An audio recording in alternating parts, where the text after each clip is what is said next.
ආයුබෝවන්. ඔයා කවුරු වුණත්, කොතරම් අසාර්ථක වුණත්, කොයිතරම් බය වුණත් ආත්ම විශ්වාසය කියන්නේ ඔයා තුළ ඇති ගින්නක්. ඒක නිවි ගියත් නැවත පුබුදවා ගන්න ඔයාට පුළුවන්. අද අපි කතා කරන්නේ ඒ ගින්න නැවත දැල් වෙන ආකාරය ගැන.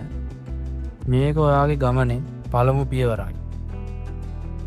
ආත්ම විශ්වාසය ගොඩනැගීම කියන්නේ හදිසියෙ ලැබෙන දෙයක් නෙවෙයි. ඒක හැදෙන්නේ කුඩා කරදර වලින්, ජයග්‍රහණ වලින්, අසමත් වීම යන දේවල් වලින් නැවත නැගී සිටීමෙන්. හැබැයි මේ කියන්නේ උදෙක් ජීවිත අත්දැකීම ගැන නෙවෙයි.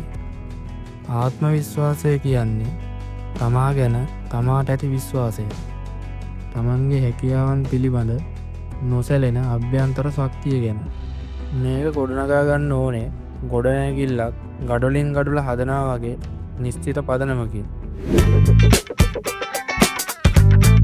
මුලින්ම තමන්ගේ කුඩා ජයග්‍රහණ වලට අවධානය දෙන්න. ඔයා දවසේ කරන කුඩා දේවල් පවා සාක්ෂාත් කරගන්න. උදාහරණයකට අද ඔයා නිසි වෙලාවට අවදි වුණා. වැඩක් ඉවර කළා. කෙනෙකුට උදව් කළා. මේවා පොඩි දේවල් කියලා අහක දාන්න එපා. සාමාන්‍ය දෙයක් වගේ හිතන්නත් එපා. මේක කුඩා ජයග්‍රහණයක් විදියට හිතන්න. හැම කුඩා ජයග්‍රහණයක්ම ඔයාගේ ආත්ම විශ්වාසය ගොඩනගනවා. දෙවෙනියට තමාම තමන්ගේ හොඳම යාළුවා වෙන්න.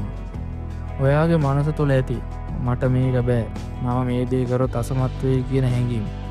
මේ දේවල් ඔයා නැති කරගන්න ඕනේ. ඒ වෙනුවට ඔයා හිතන්න ඕනේ මට මේක කරන්න පුළුවන්, මම මේක උත්සාහ කරනවා කියන දේවල්. තමන්ව තමන්ට උදව් කරන කෙනෙක් වෙන්න. අන්තර්ජාලයේ, පොත්වල, චිත්‍රපටිවල අපි බෙහෙවින් අහන්නේ නිර්දය ලෝකයක් ගැන. ඒත් ඔයාගේ අභ්‍යන්තර ලෝකයේ නිර්දය වුණොත් එතනින් ඔයාගේ ආත්ම විශ්වාසය නැගී එන්නේ කොහොමද? තුන්වෙනියට සම්බන්ධතා ගැන සැලකිලිමත් වෙන්න. ඔයාගේ වටේ ඉන්නේ කවුද කියන එක ගොඩක් වැදගත්. ඔයාගේ නිතර අඩුපාඩු හොයන, අපහාස කරන, ඔයාගේ හැකියාවන් ගැන සැක කරන අය වටේ ඉන්නවා නම් ඔයාගේ ආත්ම විශ්වාසය යම් තරමකට කඩා වැටෙනවා. ඒ නිසා ඒ වෙනුවට ඔයාට ගරු කරන, ඔයාගේ ධනාත්මක ගුණ මතක් කරන, ඔයා උත්සාහ කරන විට පවා ප්‍රශංසා කරන අය සමග කාලය ගත කරන්න. මේක ඔයාගේ ආත්ම විශ්වාසය වැඩි වෙන්න ලොකු හේතුවක් වෙනවා. හතරවෙනියට අසමත් වීම වලින් ඔයාගේ කතාව නැවත ලියන්න. අපි අසමත් වෙනවා. ඒක ජීවිතේ කොටසක්. ඒත් ආත්ම විශ්වාසය අහිමි වෙන්නේ අසමත් වීම නිසා නෙවෙයි. අසමත් වීම ගැන අපි හිතන ආකාරය නිසා. ඔයා අසමත් වුණොත් ඒක මම නතර කරන තැන නෙවෙයි, ඒක මම ඉගෙන ගන්න තැන විදිහට හිතන්න. උදාහරණයකට ඔයා ඉලක්කයක් කරා යන ගමනකදී වැරැද්දක් කරනවා. ඔයා ඒ වැරැද්ද අර්ථ දක්වන්න ඕනේ. ඒක ඔයාගේ ඉගෙනීමේ කොටසක් විදිහට.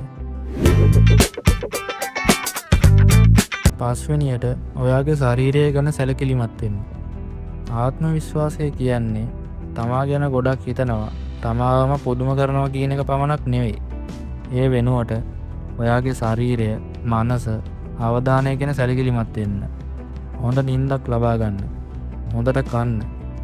ව්‍යායාම කරන්න. හොඳට මනස පෝෂණය කරන්න. ඔයා තමන්ටම කරන සැලකිල්ල ඔයාගේ අභ්‍යන්තරයේ ගරුත්වය වැඩි කරනවා. හරි, දැන් අපි කතා කරමු 6 වෙනි කාරණාව ගැන. මේක තමයි වැදගත්ම එක. ඒ තමයි ඔයා අනිවාර්යෙන් අභියෝග බාර ගන්න.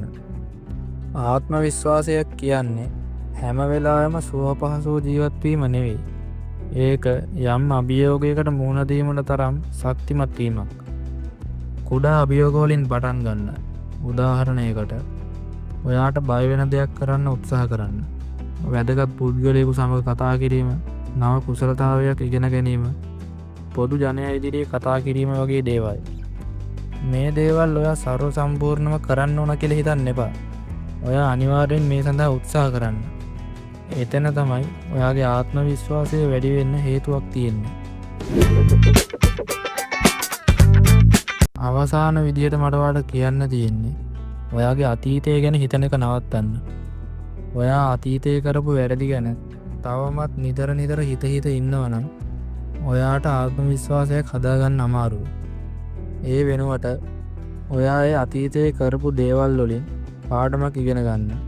හොඳ දැනුමක් අවබෝධයක් ලබා ගන්න. මේ දේවල් හොඳට තේරුම් ගත්තොත් ඔයාට පුළුවන් ඔයාගේ ආත්ම විශ්වාසය වර්ධනය කරගන්න. ආත්ම විශ්වාසය කියන්නේ අවසාන ඉලක්කයක් නෙවෙයි. ඒක ඔයාගේ ගමනේ සහායකයා. ඔයා අද ගන්න පියවර, හෙට ගන්න පියවර සෑම උත්සාහයක්ම ඔයාව ඉස්සරහට ගෙන යනවා. ඔයාගේ ජීවිතය, ඔයාගේ කතාව. ඒක ඊළඟ පිටුව ලියන්න ඕනෙත් ඔයාමයි.